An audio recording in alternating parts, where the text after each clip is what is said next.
சுறா கைடு 12ஆம் வகுப்பு பொதுத் தேர்வுக்கான புதிய பதிப்பு தற்போது பரபரப்பான விற்பனையில். மாணவர்கள் பொதுத் தேர்வில் அதிக மதிப்பெண் பெற உடனே வாங்குங்கள் சுறா கைடு.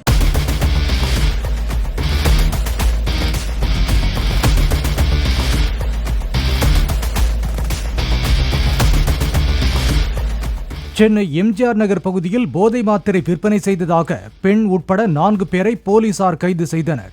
அவர்களிடம் இருந்து 200 மாத்திரைகளை பறிமுதல் செய்த போலீசார் எங்கிருந்து அந்த மாத்திரைகள் கிடைத்தன, யாருக்கெல்லாம் அதனை வழங்கினார்கள் என விசாரணை நடத்தி வருவதாக தெரிவித்தனர்.